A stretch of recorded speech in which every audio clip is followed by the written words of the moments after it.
What is up, everybody? This is Adam. Welcome back to Fouled Out. Today is part two of the NBA Top 30 Countdown, where Clint, Devin, and Matt are going to join me to count down players 20 through 11 on our Fouled Out composite rankings. If you missed players 30 through 21, go back to last week, check that episode out. We had some really fun conversations about guys like Zion Williamson, Kyrie Irving, Donovan Mitchell in that group. And then today we're doing a bit of a tier jump as we go up to our next 10, the middle 10 of the top 30. So lots of fun conversations coming today, including some guys who I think are going to be pretty shocking, either people that you might have thought were going to be lower, and specifically one guy I know of that the majority of us thought was going to be much higher until Clint had something else to say about it. So stay tuned for that. But before we get started, just a reminder that you can reach out to us, fouledoutsports@gmail.com, FOWLED, like my last name. We really appreciate you guys listening, and we would love to hear from you. Let us know where we're right and where we're wrong on our top 30, who you think the top 30 players in the NBA are, and just give Clint some shit for this super hot take he's about to drop on you guys when we get to player number 11 today. I cannot wait. But for now, let's go grab the boys and let's get started. Let's go.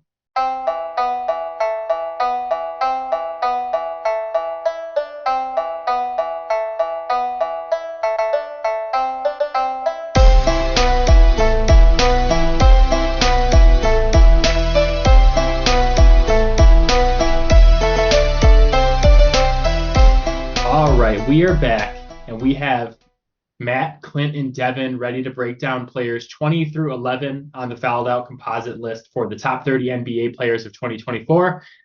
Fellas, how's everybody doing? We're doing great. Good, I'm ready good. to disappoint all the listeners, just like I disappointed my parents.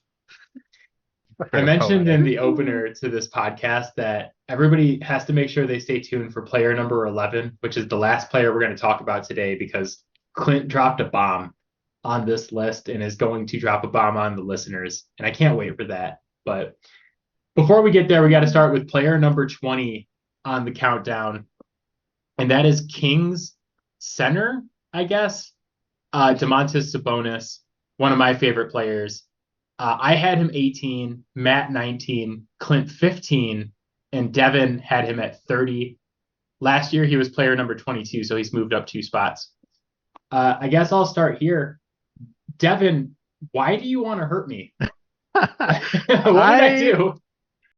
I'm not trying to, I promise. I mean, hey man, he cracked the top 30. He cracked the top 30. And sure, I had Damian Lillard higher than him, maybe just because of almost, past performance, and same with Ja Morant. In terms of just like being sort of a leading man on a playoff team. But I mean, hey, he cracked my top 30. There's no hate here. He's an amazing player, and has been a huge focal point for why the Kings have really turned around their franchise in the past couple of years. I mean, he outside of Nikola Jokic, like he really is sort of, I mean, he's a triple double threat at center or power forward. He's listed at power forward. Yeah, he plays center for him. I mean, Yeah. he's not the greatest defender in the world, but really as an offensive hub, I mean, he's one of the best players out there. So I could have had him higher on this list, but I did feel like he definitely needed to be in the top 30. Absolutely no hate to Domantas Sabonis. I think he's a phenomenal player. I just think there's probably some players on this list that I think, have a bit more of a track record in the playoffs, sort of as being the guy, where he plays with De'Aaron Fox, and it's not a negative towards him, but it's definitely something that I was taking into consideration. Yeah. Well, I am someone who sits here and watches a lot of Sacramento Kings games because they are my favorite team. And I have him in the top 20. I had him 18. This past season, he led the league in rebounds per game, 13.7. He's had an NBA record with 61 straight double doubles. And some of those were like doctored, like, oh, we're going to put you into this blowout and get you one more rebound or get you 2 more points or whatever. But still, 61 straight. He was 11th in PER, ahead of Tatum, Durant, Wembanyama, Jimmy Butler, Zion, guys who are going to be ahead of him on this list. and fifth in VORP, which is value over replacement player, only behind Jokic, Luka, Giannis, and Shea.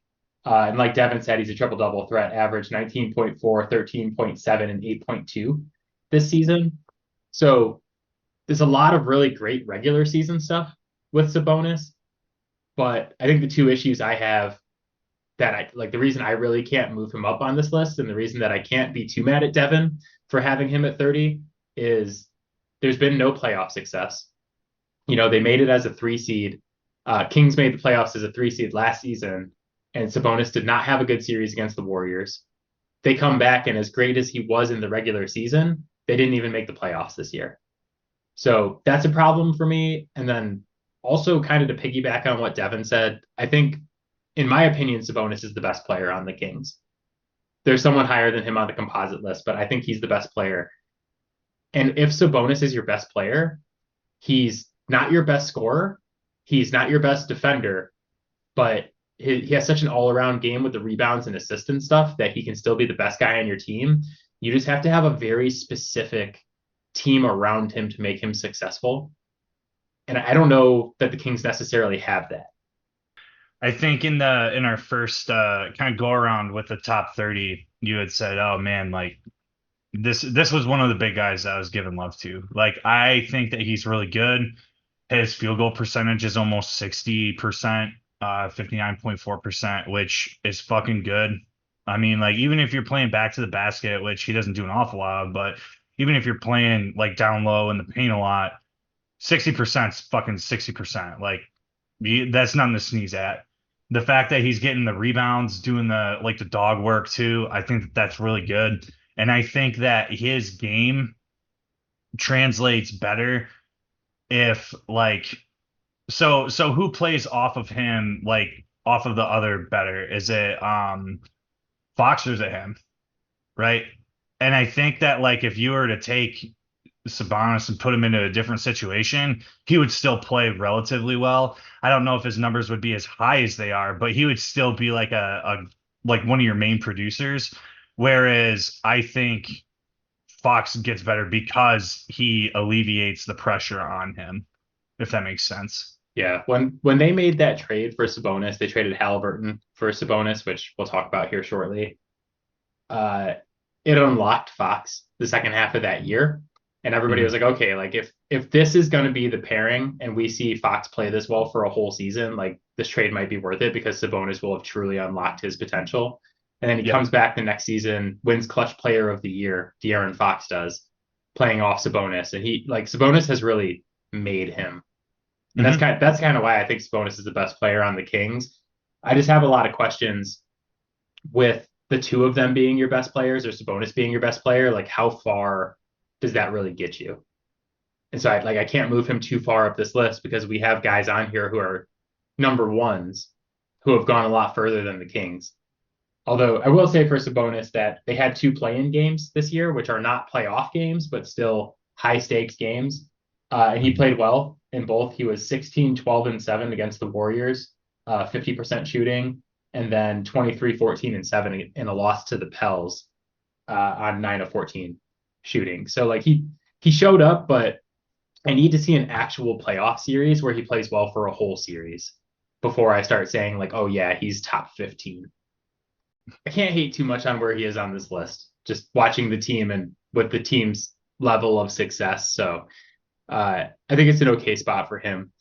But player 19 is Heat center Bam Adebayo. And I actually had Bam 19th, so it was a perfect spot for me.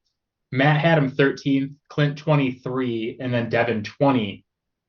Matt, I know you're pretty passionate about the fact that Bam Adebayo is, as you would say, this low on the list. So I'll give you the floor to explain why you think he should be higher. Yeah, I mean, like the case that I just made for Sabonis, like he's capable of doing that as well. He's a really, really good playmaker. He's got like probably the best handles of any of the bigs that aren't like Jokic. Like, and he's one of the best defensive bigs in the league. There are 29 other teams in the league that would kill to get their hands on Bam Adebayo.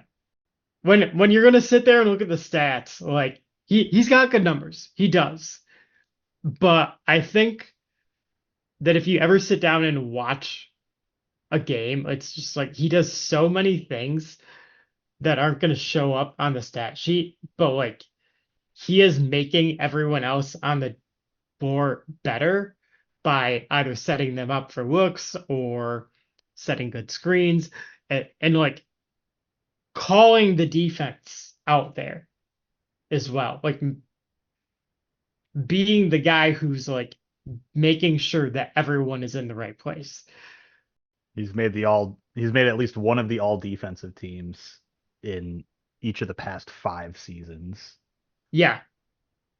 He's a spark plug guy too. Like, yeah. The defense is not what I would knock him for. Obviously, he's one of the best defensive big men. He's one of the only big men in the league that can guard 1 through 5.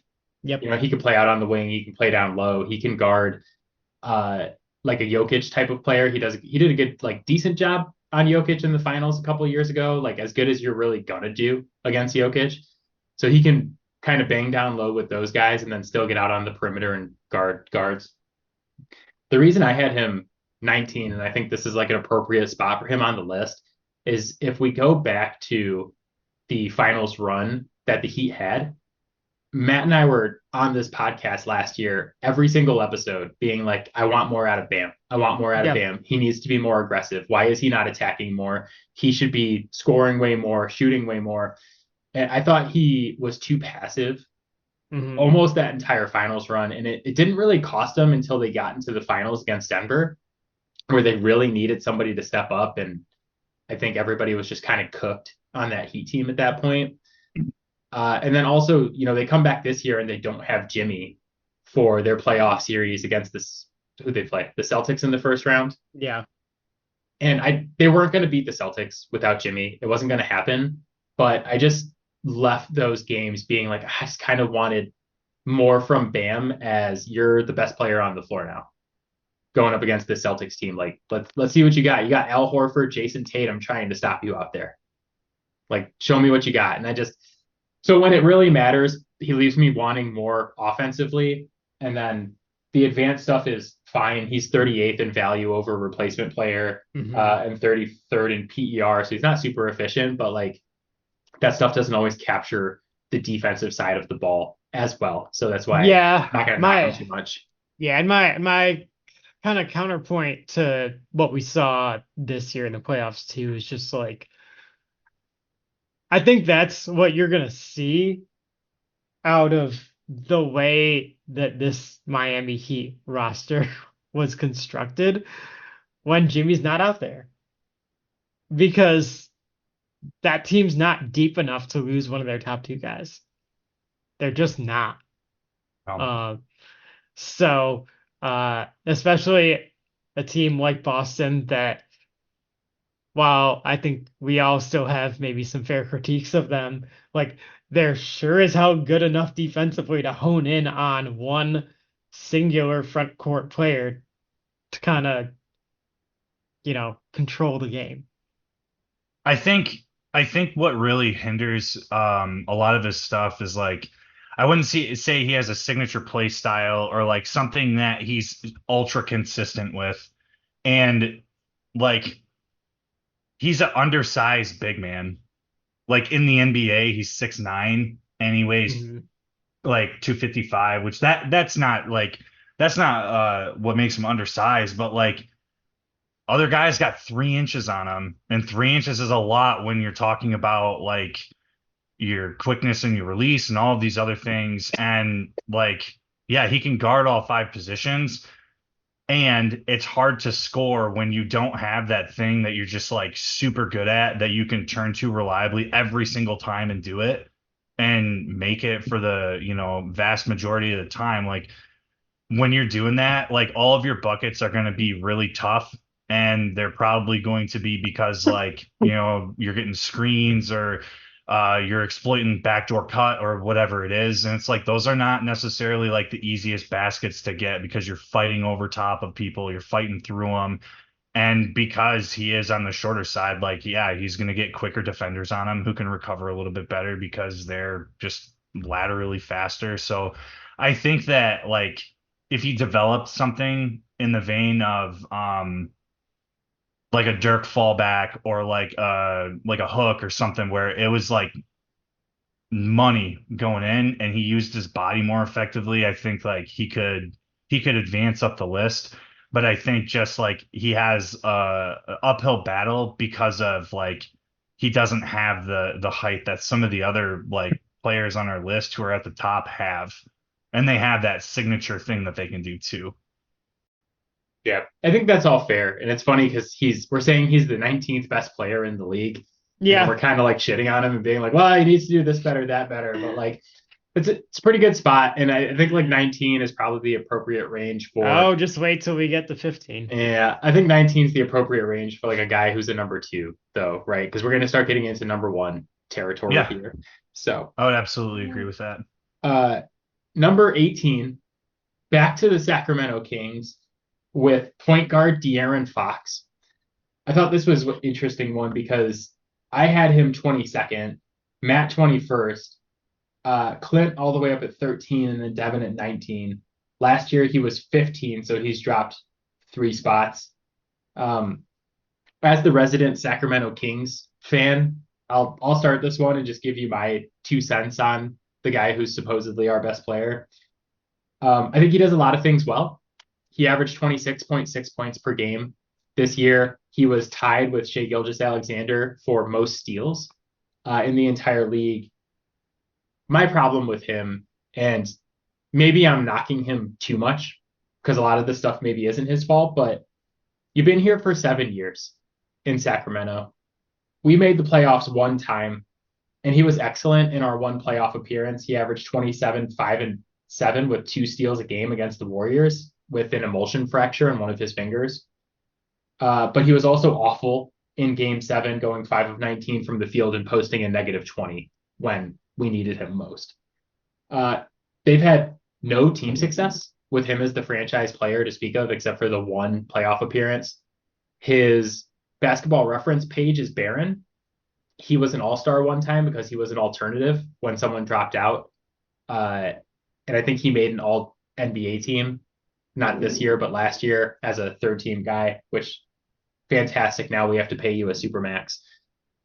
And he's at the point where he's threatening the front office and he's saying, hey, I'm not signing an extension until I see how this roster looks, which I think he's well within his rights to do looking at the teams they've put around him for years.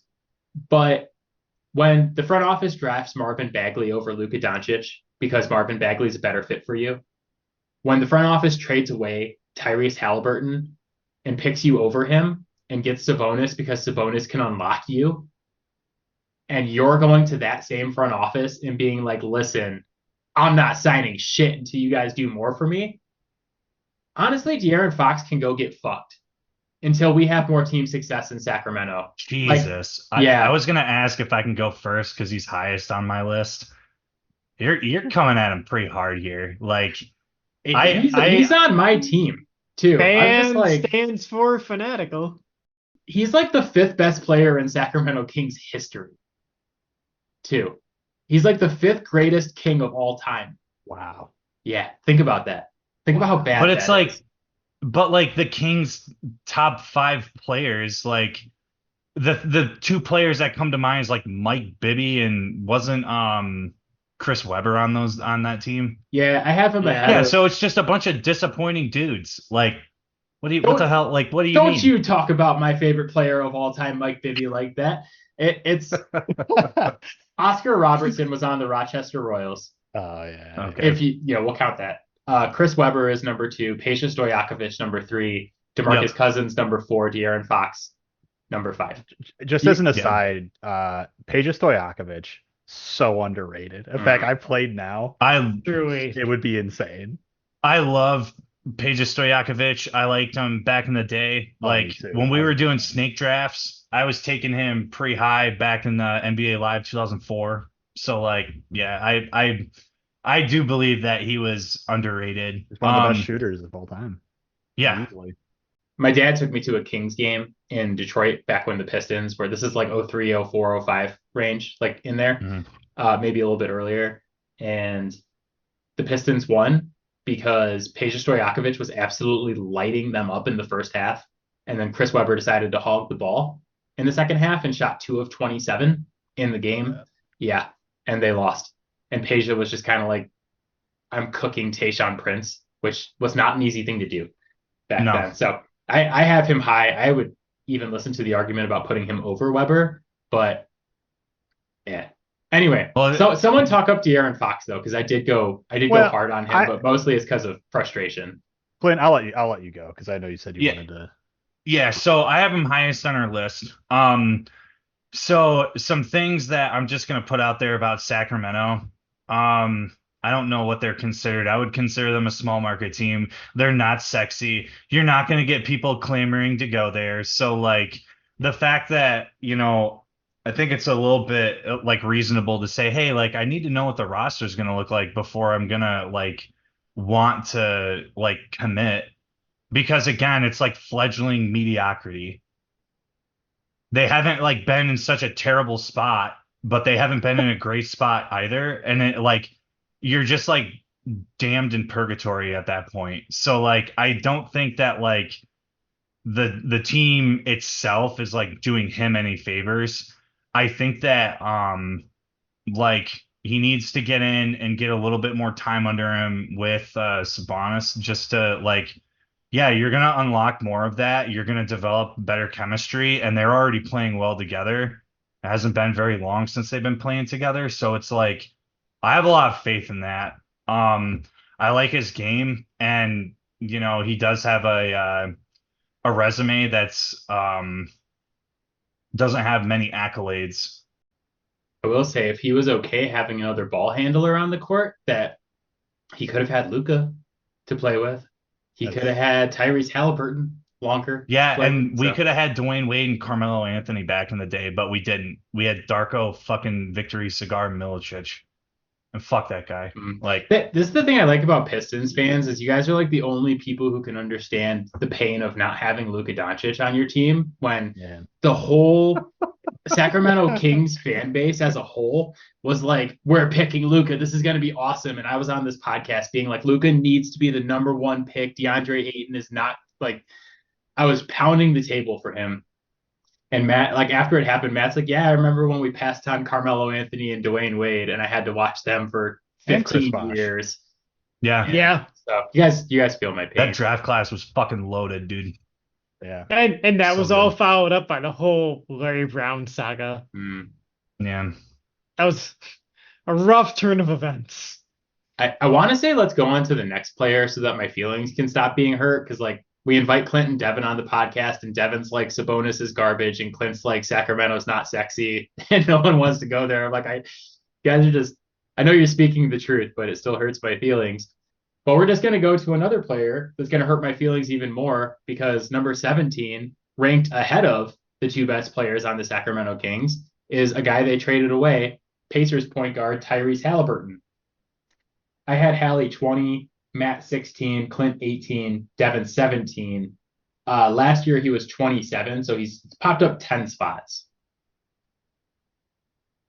He really struggled in like almost just the second half of the year this year. He got hurt, what was it, earlier, and then his shot like disappeared. But all things considered, his final stat line for the year is still very impressive. I mean, led the league in assists. Still shot 36% from three, but in the first half of the season, I swear he just didn't miss. Like every time I would watch a Pacers game, he was just lights out from three.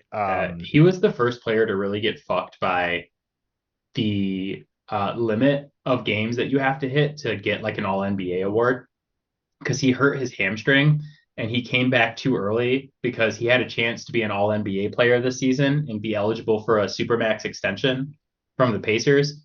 So he forced his way back like too soon with that injury to make sure that he played 65 games. So that's kind of just for the fans of the podcast. That's where that came from. Cause you're absolutely right. Like he was lights out shooting, I think over 40% from three.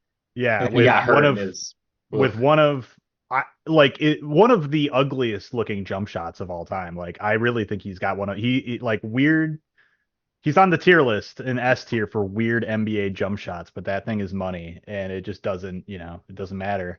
Um, really, I don't think anyone expected the Pacers to really do what they did this year, and he obviously is the main engine behind that. And having a point guard who's going to give you 20 points and 10 plus assists, and actually, like, unlike the Trae Young situation where I feel like his assists are sort of, they're a result of him, just, I don't want to say hogging the ball, but being heliocentric as part of the Atlanta Hawks offense. Like Tyrese Haliburton actually, like, those are real assists. Like he's actually getting teammates involved and making his team better.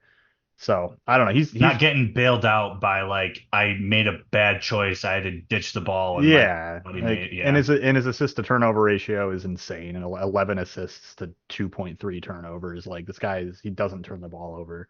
I don't know. I mean, that's pretty much all I got. He's a really, really good player, and he's exactly the kind of point guard I would look for to, be the point guard of my team if I had a choice.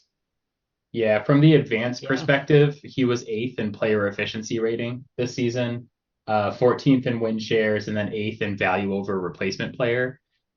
He led his team to the Eastern Conference Finals in his first playoff experience, which is equal to the amount of total success that the Sacramento Kings franchise has ever had in the playoffs. We've made one Western Conference Finals where we lost to the Lakers. Yeah, I mean, it was rigged. It was rigged. Actually, we should have had an NBA championship, but it was. Stop the goddamn count. So after the injury, like, Devin, you were saying that, it was like the first half of the season he was totally locked in, dialed in.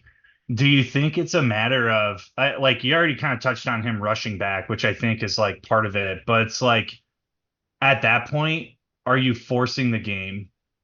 And what I mean by that is like, yeah, he looked great, but it's like, are you trying too much? Are you trying to force like these things to happen? And that's why it looks a little worse. And like your stuff isn't as good as it was in the first half. Or were you just like letting the game come to you in the first half? This injury happens, and then you're like, oh fuck, like I gotta produce, I gotta get back because of like the all NBA thing. And then it's like, okay, the second half of the season is normally when people turn it on defensively. Like when playoff time comes around, that's when people are going to start like really picking it up. So I wonder if like his stuff was impacted in any kind of way by like those two factors. And that's what I was going to ask you, Devin, is like, what do you think about that?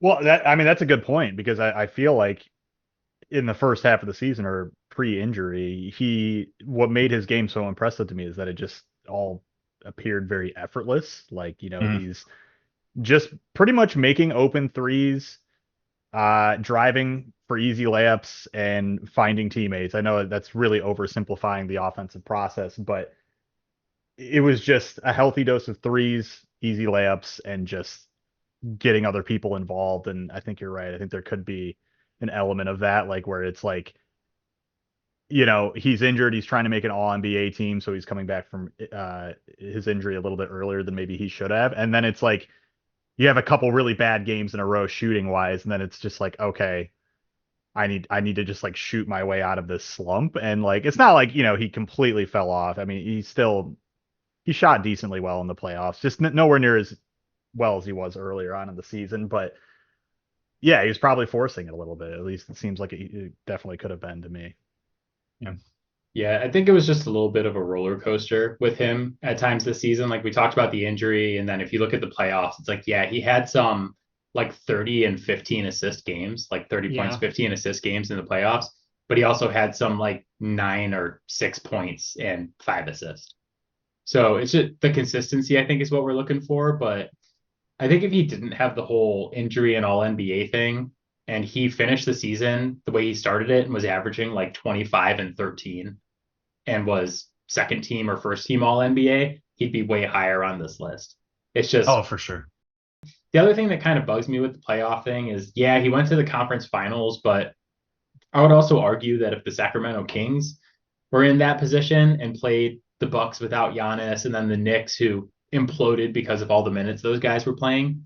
It was not a hard road to get to the Yeah. Celtics and then get swept by the Celtics. So I would agree. I'm on record saying that I think the Kings made the wrong decision by picking Fox over Haliburton and bringing in Sabonis. I think if you could redo that and you could have had Pascal Siakam for Fox, I think I would have rather had Haliburton and Siakam, which is what the Pacers have now, than Fox and Sabonis. But time will tell. This will be a big year for it with all the pieces these two teams are bringing in. Number 16 on our list. This won't be controversial at all. Lakers forward, LeBron James at number 16. I had him 14th. Matt had him 20. Clint had him 14th, and Devin had him 12th. Last year he was 11th, so he has dropped 5 spots. So imagine that. Matt rated LeBron James the lowest. Well, let me say this before we get into any discussion. There is no point in any discussion with LeBron James because everyone has already made up their mind regardless of anything he ever does going forward. You're either all for him, somewhere kind of in the middle, but aren't moving anywhere, or totally against him, and there's no way anyone is moving at this point. Everything's just confirmation bias. Now, people who have made up their minds and decided that LeBron James is the greatest player of all time, they'll just use whatever to support their decision.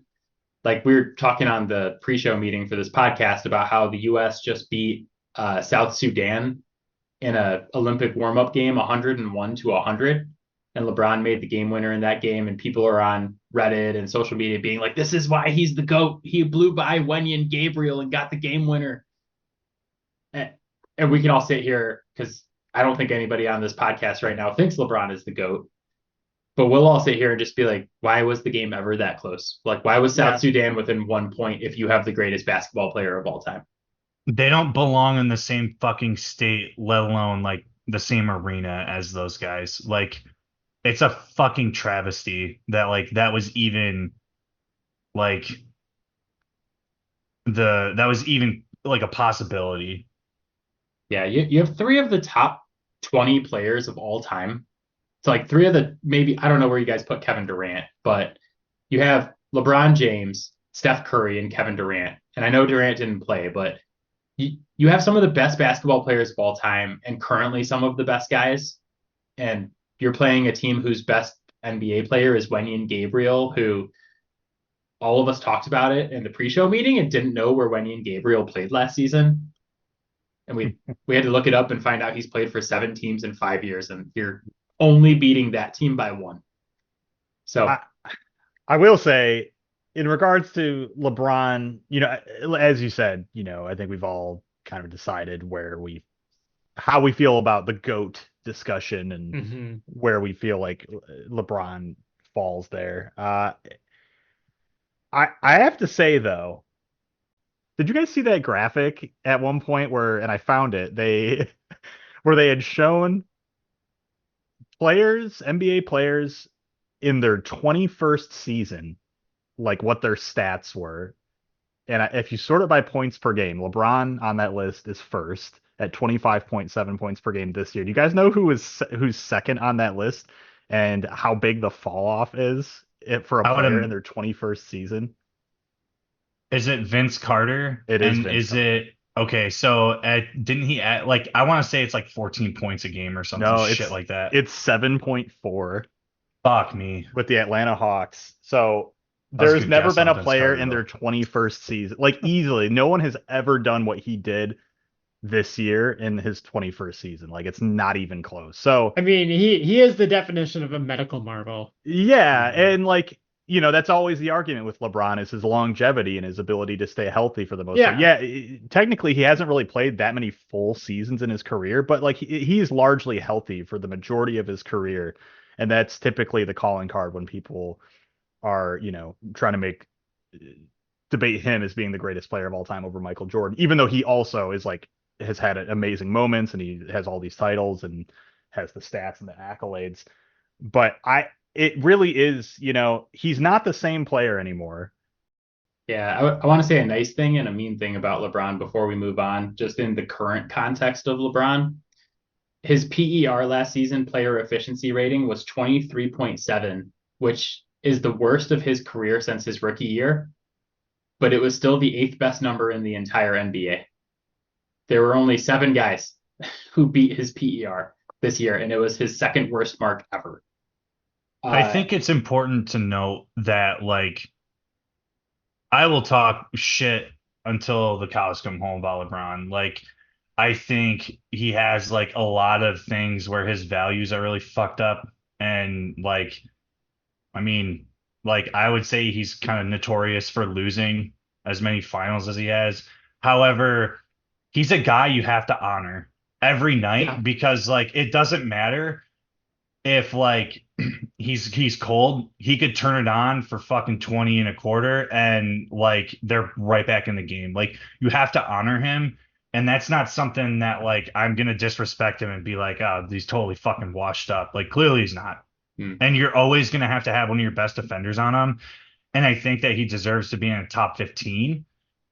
I like, yeah, like Father Time's catching up with him.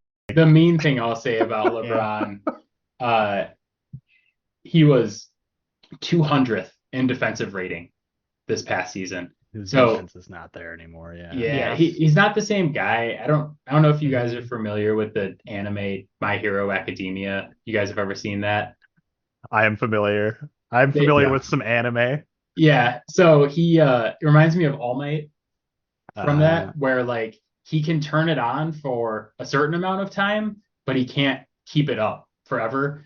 And then you get to the point where it's like, oh, we really need you to turn it on. And he's like, can't do it right now. He's the master Roshi of basketball players. Adam, that's an amazing comparison.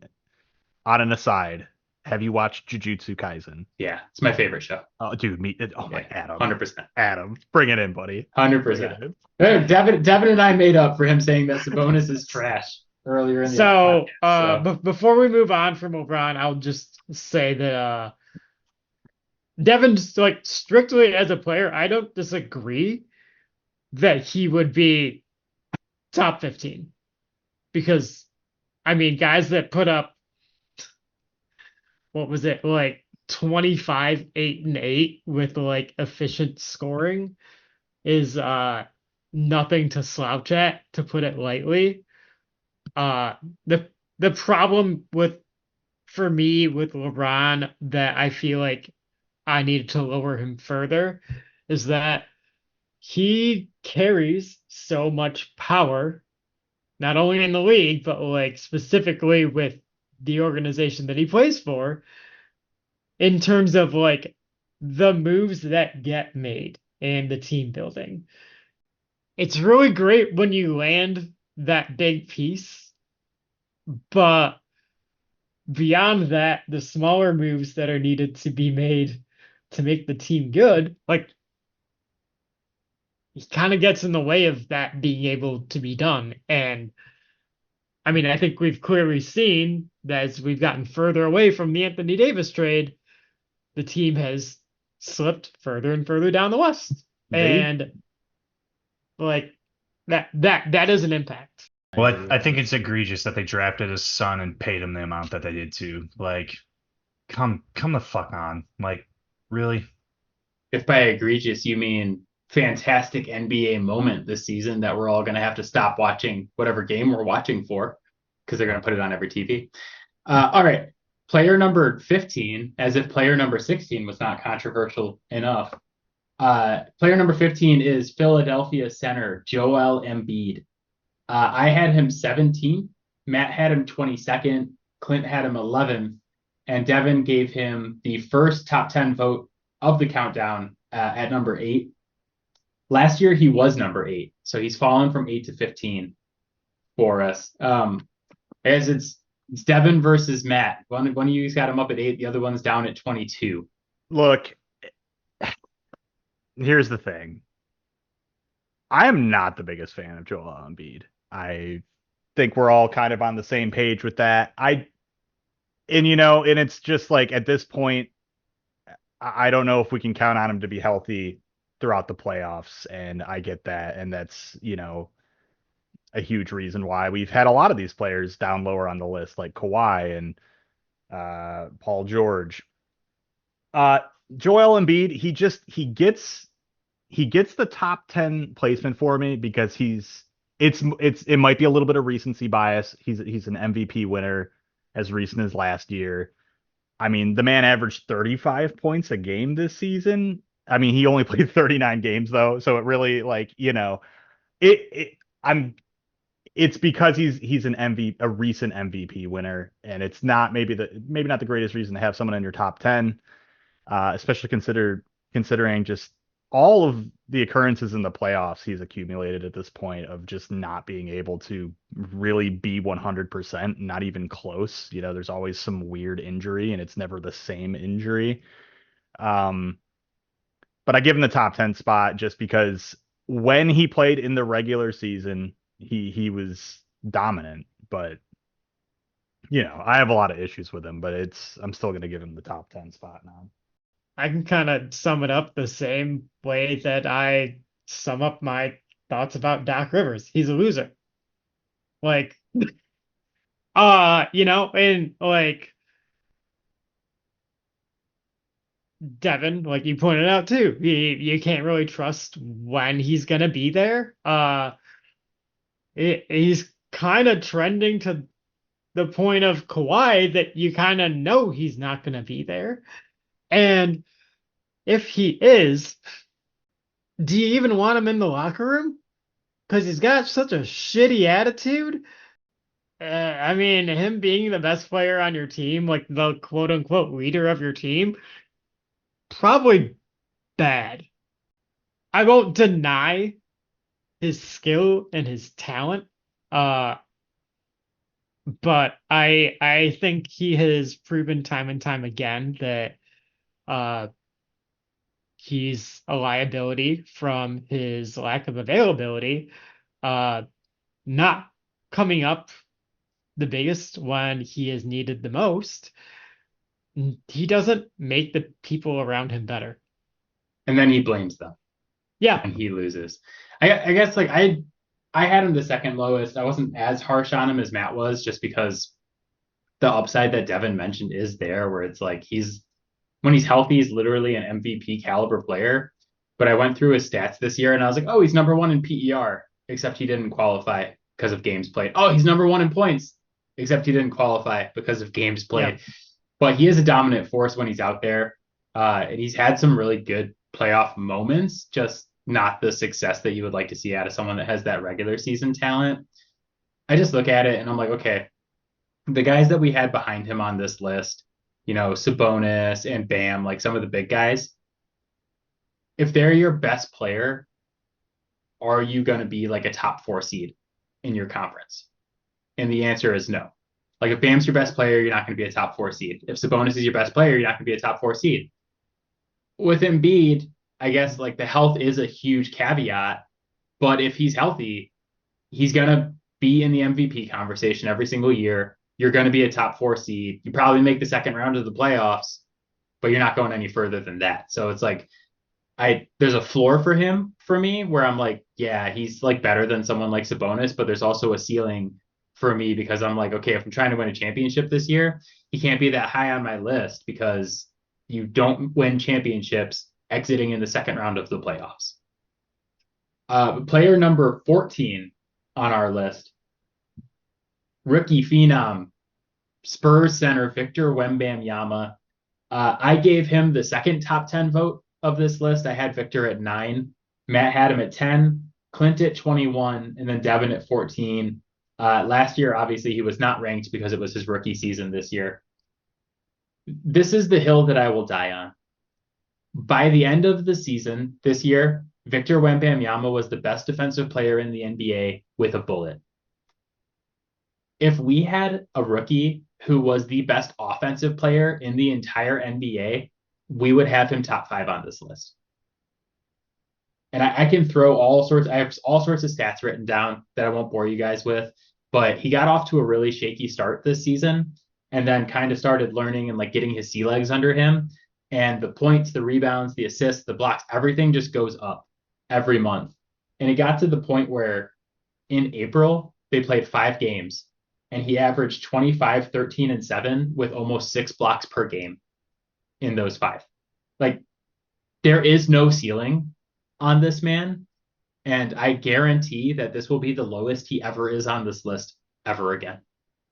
Because the team success will follow now that they're getting some confidence in there. And the more team success he has, the further he's going to rocket up this list. And when he comes back next season and is like 28, 15, 6 assists, and like 4 blocks, we're just going to be sitting here like, what the fuck did we just watch?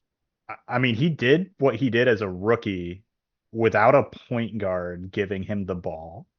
Like, it'll be interesting to see what happens with Chris Paul. I know he's old, very old, but he can at least put together one good season where it's just like, dude, you just got to get this guy the ball, man. You're just passing him the ball where he needs it. And I'm really looking forward to seeing the rest of his career. But I think even to like a lesser degree, they bring in Paul and Harrison Barnes. And like, Harrison Barnes was on my team. I'm not going to say that he's any like great shakes, but bringing in like veterans who can actually show you how to develop and like work on your game and like how to be a professional, I think is going to be important for them, because we got to the end of the season last year and it was Wemby and 4 G League players out there. Like you can't name the guys that the Spurs were starting near the end of the season. So having just some competence in the room, like I'm not saying they're going to win the NBA championship next year, but like I think this guy is about to take off. And obviously I already have him top 10. Like I put him at 9, and I think that's the lowest I'm ever going to have him ever again. So he might be number 1 next year. Yeah. I had him low. I think so. I'm gonna say something that might be controversial, and I'll totally eat shit for this. Like if like a bunch of people really disagree with it. He played in a fucking pro league where there are good players being churned out to the NBA. Like his coming out party wasn't like he was a starter at Kentucky and then he gets drafted. Like he's played pro ball. Like, so he's played against NBA caliber people. So I don't think his transition to the league was as difficult as like some of the other guys coming straight out of college. Obviously his frame has a lot to do with it. I just want to see him put a little bit of weight on, and I want to see like what he can do in a competitive sense if he's got a really good point guard to help with like distribution and stuff. And like the Spurs were fucking dog shit.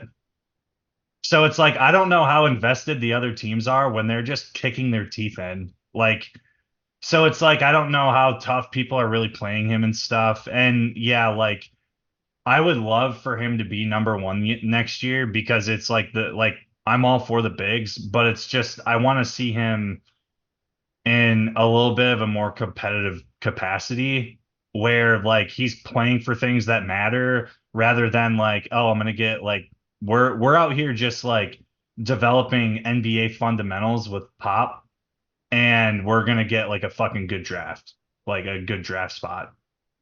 Like that, and that's just kind of how I see it right now. I have no doubt in my mind that this guy is going to be a generational talent. I don't think that like there's any question about that. But at this point in time, it's like, okay, you had like a little bit of a leg up on like your traditional rookie because you played pro ball, you played with pro players, and it's not like you're just coming straight out of college where, like, yeah, I think the jump between college and NBA is like boys and men. And like I still think that he's got a lot of growing to do, but I think that like at this point in time he's appropriately ranked on the list. Yeah, the one thing I will say about him is near the end of the season, they played 2 games against Denver when Denver was trying to get the 1 seed. They were in that race with like OKC and Minnesota. The first game, he had 23, 15, 8, and 9 blocks going up against Jokic. The second game, he had 34, 12, 5, and 2 blocks, and they beat Denver the like last game of Denver's season to make sure Denver didn't get the 1 seed. and it was like Wemby and five guys I can't name. So like I think it's in there. which altered the course of the playoffs because then Yeah. Denver played Minnesota and lost. But Yeah. they maybe wouldn't have, maybe they would have had a different matchup. It could have gone differently. I do think it's totally fair to say like, okay, his team was complete dog shit though, and he didn't come anywhere close to the playoffs, so like I can't have him that high. I think that's fair. I'm using Matt said this on the last episode that this is the Shea Gilgeous-Alexander lesson for me, where I had him lower than his talent level last year because he didn't have any team success to back it up. And I was like, listen, I need to see it in the playoffs before I really believe in it. This year he comes out and he's an MVP candidate and is awesome in the playoffs. And I'm just like, okay, like we're not making that mistake again. So Yeah. Totally reasonable. Like I that's all fair. Like Yeah, and I think too, like it's important to keep the perspective too that like everything that he did last year was done with that body that didn't even get to go through an off season with an NBA strength and conditioning program. Like that was his baseline. I would imagine that Pop was being really smart with how much that they were laying on like the strength and conditioning and stuff. Not to say Yeah. that it wasn't happening, but it's like, yeah, he doesn't have the time like the Tibbs problem of just fucking running his players ragged. Like he's a smart coach, and like I was on record saying that like that would be the best place for him to land Yeah. because of Greg Popovich. So like yeah, I have no doubt in my mind that like he's gonna develop into a fucking great talent. But my thing is like, yeah, I don't know how like outside of that one game that they beat Denver, like I don't know what the competitive spirit of the other guys are like coming in, like you know, like are they really giving it 100%? And like what would that look like if Wemby had like better talent around him to like bring people up to his level, like like his team up to his level, so that you could see a little bit more competitive like play out of them. Yeah, I think we'll find out this season. Absolutely. So player number 13, Miami Heat wing, Jimmy Butler, podcast favorite. I had him 10, Matt 8, Clint 12, but then Devin 22. Last year he was 4, so he's dropped about 9 spots. Yeah. This is sacrilegious for me because I'm the stats guy. I go and read all the advanced stuff, and I'm like, yeah, I gotta have all the numbers before I come on the podcast. I just ignore the numbers with Jimmy. I think like we know what Jimmy's capable of if he's healthy. We're one season removed from him dragging an 8-seeded Heat team all the way to the NBA Finals, and they'd lost 4-1 to the Nuggets, but like that was the best anybody did against the Nuggets last season, really. Yeah. So like I know he wasn't healthy this year for the playoffs, and he's kind of worn down, but it's like he's the definition of like I've got that dog in me, and I trust him if he's healthy to take my team further than like a lot of other guys on this list. And people can throw numbers at me and be like PER and FORP and like all the stuff that I'm usually the one quoting, and I'm just like, I just know what Jimmy can do. Once I get to like my top 10, it really kind of is a requirement for me to like see the dog in you. And like nobody has it more than Jimmy. I think it's warranted that he's dropped. Obviously, I had him the highest, but yeah, I mean, like he's getting up there in age a little bit. He's 34 years old now. So like, is he peak Jimmy right now? Probably not. But I mean, he still shot like 50% from the field last year, which I mean, your ball dominant wing is getting that out of them is not super common. So like he's still got it. I think he's slowing down a little bit, and I do think that they need to add more depth to account for that. But he can still do it, I think, when he needs to. Everything you guys are saying is completely valid. I think like with my rankings, I really take into account the current season. I know we are evaluating trends and we're not trying to like forget, things that have happened in prior seasons, but like that's where you're wrong, Devin. There are no rules. I guess like for me, it's like I think maybe I'm just a little tired of hearing about Heat culture when like it's always like, oh my gosh, I mean this Pat Riley and the Heat culture, and it's like, yeah, like last year, crazy playoff run, Jimmy Butler, was at the forefront of that, extremely impressive. I'm not forgetting that, but it's like, he played 64 games in the year prior. He played 60 this year. He played four less Yeah. games.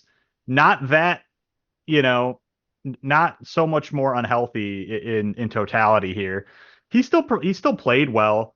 I just like there's also an element of like he really turns it on in the playoffs. Whenever they're there, he turns it on in the playoffs, which is awesome. And that's like what makes them kind of come out of nowhere and really stop these teams. But do you think maybe like maybe they might need you to turn it on a little bit in the regular season to maybe get you to the playoffs? That might help. Yeah. Yeah, I don't know. Jimmy's like my anti-Embiid, where it's like Embiid's going to be awesome in the regular season and Yep. get you a high seed and then not show up in the playoffs. But like Jimmy, it's like, okay, I guess we're going to be the 8 seed and just rely Exactly. on these guys to be absolute dogs when the playoffs come. And then like we're going to have to beat all these teams that are way better than us and put ourselves in a bad position. Right. So it's like I can't have Jimmy too high, but also I know like, okay, if we put good guys around him and we get this team in a good position, that I have an absolute dog. Player number 12, speaking of dogs, is Knicks point guard Jalen Brunson. I had Jalen 11, Matt 9, Clint 19, and Devin 9. Last year he was 24, so he's jumped up 12 spots. Clint, you're just hating on the little guys over there? He's a loser. I mean, like, I don't know. He doesn't really have an awful lot to show for like his stuff. And like respect to him. Like I put him on the list. I think the Knicks are fucking trash, and I think they're a goddamn joke of a franchise. But like, I want to see like some consistency, and I want to see him in the big moments. Like that's what it comes down to. And like, I do have a lot of respect for him for like. I would imagine like playing on the Knicks is one of the most difficult places to play because like people in New York are fucking stupid and they have like these unrealistic expectations of their teams, and it's like, dude, you guys haven't been relevant since fucking Patrick Ewing was playing. Like, are you kidding me? So like I just want to see him be a little more consistent, do the things that he needs to do in the playoffs, and like lift that franchise out of its like tundra that it's been frozen in forever. But like that, and that's really what it is. Like as a talent, yeah, he's like great, but the argument that I'm using here is going to be used on a couple other people. I saved it. I didn't save it for Joel, but like that's going to apply for our like next guy that we're going to talk about. Yeah, my thing with Jalen, I had him just outside the top 10. He was 5th in MVP voting this season. He played 13 playoff games and averaged 32, 3, and 7.5. 8th in win share, 7th in PER, 7th in VORP. But like, so I had all that and I was like, oh, he's a top 10 guy. But then I looked at it and I'm like, well, what did he really accomplish this season? They lost in the second round to the Indiana Pacers. Yep. That's great. You took the Knicks and you made it all the way to the second round. Last year it was a second round exit. It's like you haven't really done anything yet. And I think my high school coach would say there's no such thing as moral victories. So like all of that shit is moot. Like, and I know the Knicks fans, like they love him though. This is the best guy. And I agree that he's awesome. It's just like everybody ahead of you on my list, I think has really accomplished things, or at least accomplished as much as you have, except for Wemby, who I think is just like an absolute freak, like I laid out earlier. You need to do something though. Like we need to do something to actually justify how much Knicks fans are like jerking this guy off. I'm gonna push back on both of you there. Because if you actually look at what he did on the court in the playoffs this year, then that's fucking bullshit. Like he threw that fucking team on his back and carried them harder than anyone else carried their team at any point in the playoffs this year. This dude was balls to the wall and there's a very real possibility that they beat the Pacers if he doesn't get hurt.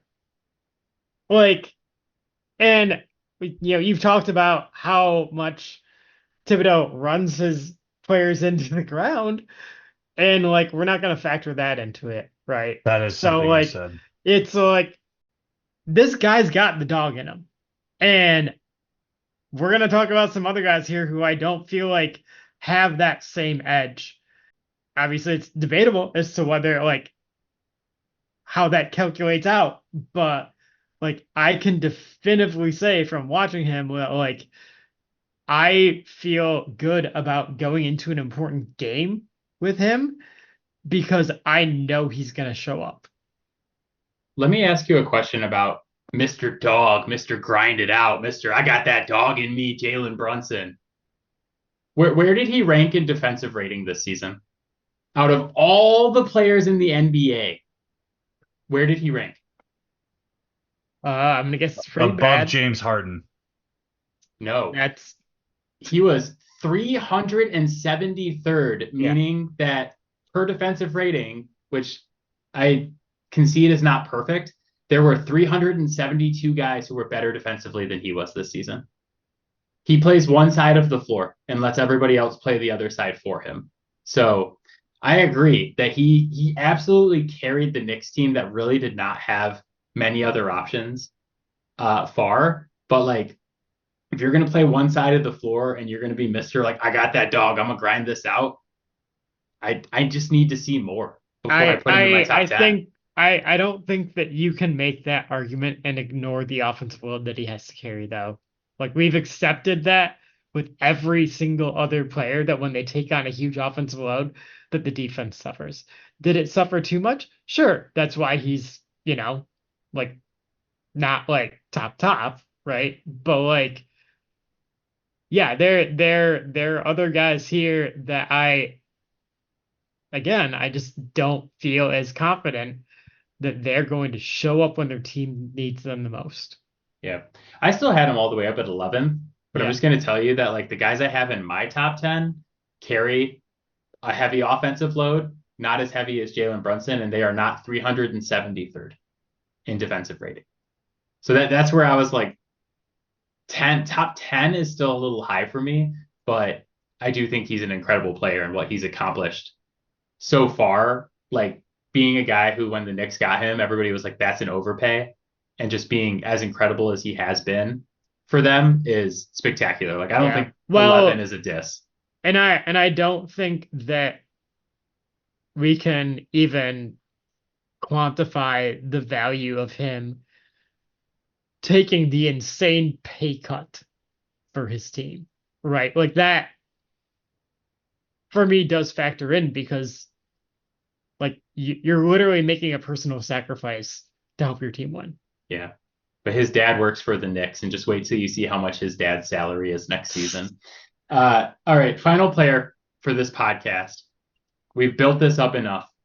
Player number 11 is Wolves guard Anthony Edwards. That's right. He did not make it into the top 10 because I had him 8. Matt had him 6. Devin had him 6. Clint had him 27th. Last year he was 20th, so he's jumped up 9 spots.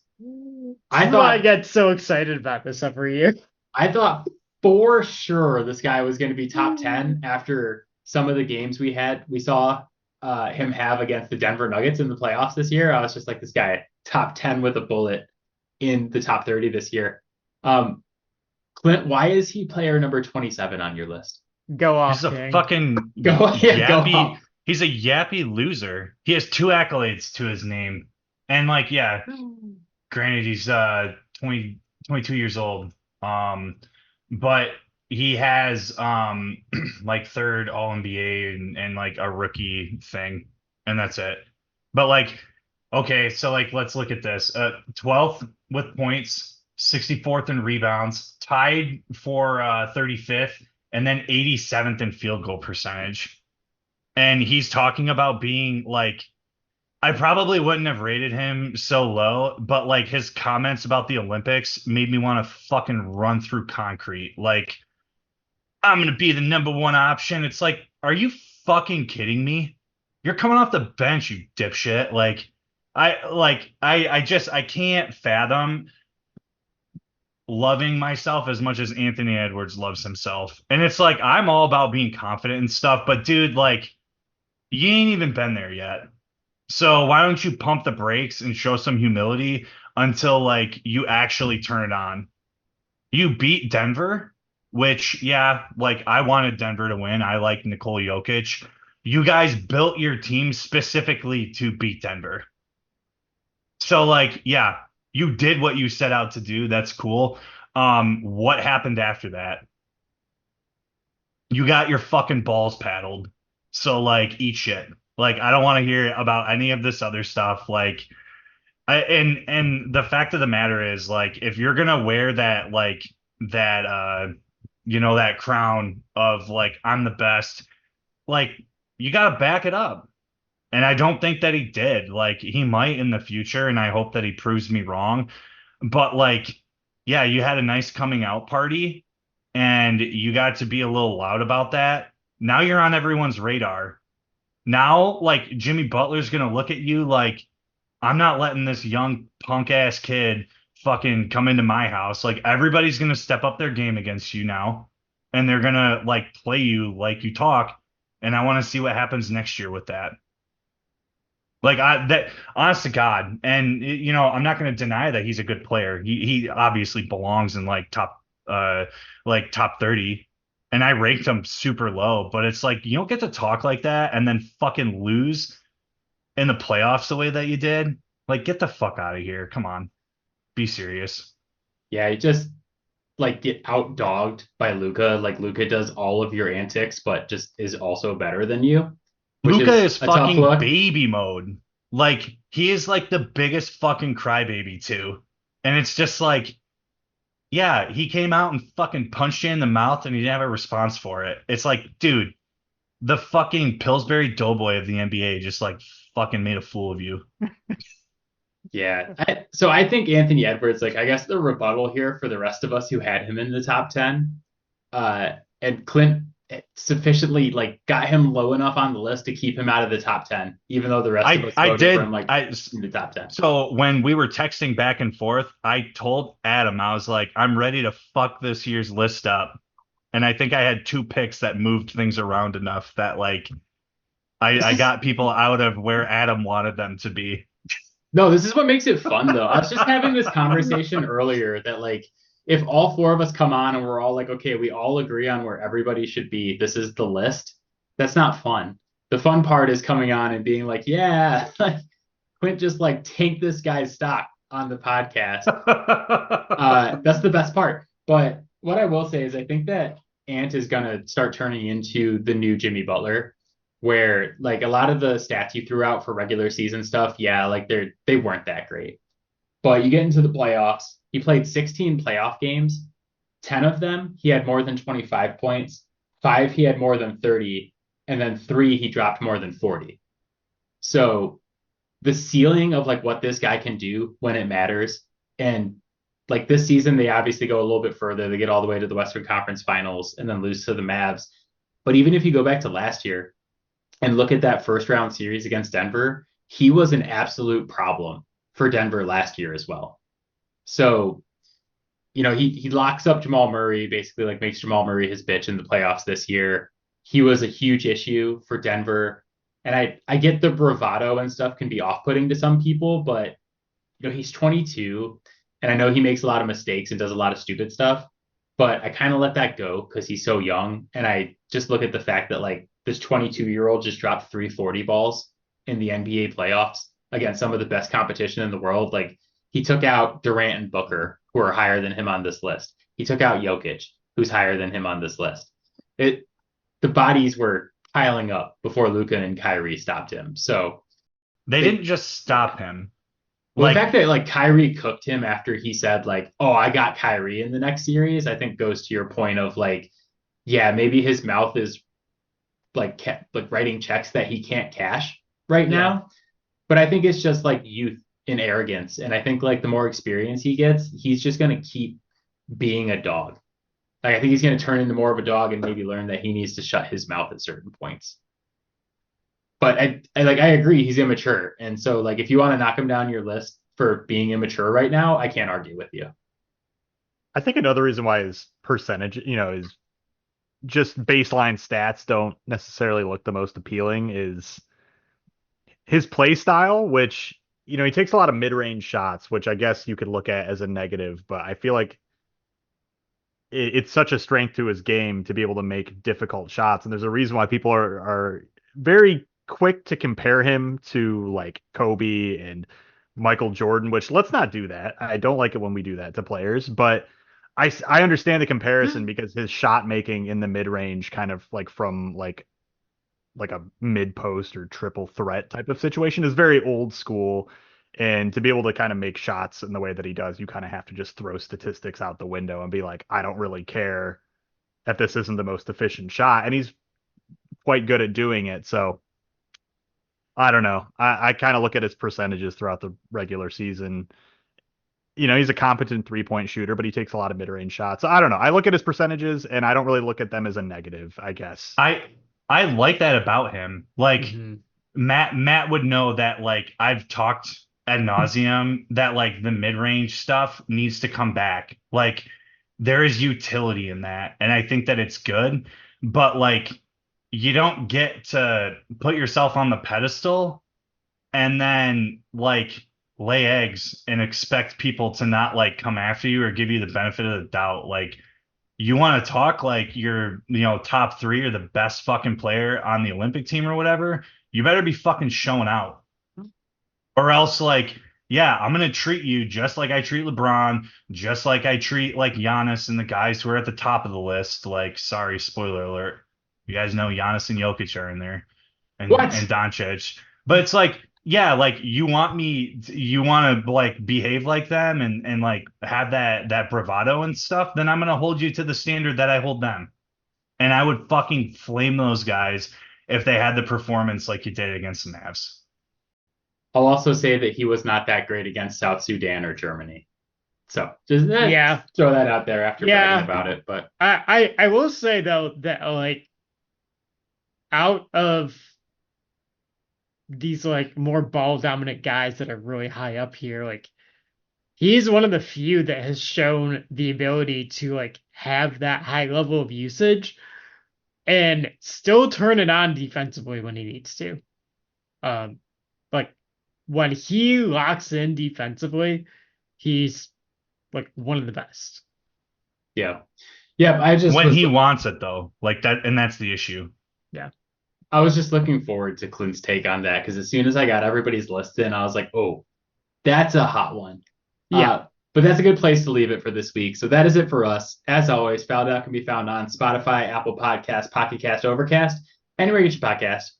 You can hit us up on Gmail, fouledOutsports@gmail.com. Let us know who you think the top 30 players in the NBA are and where we are right and where we are wrong. You can find our videos on TikTok at Fouled Out Sports Podcast. It's a long name, but you can't miss it.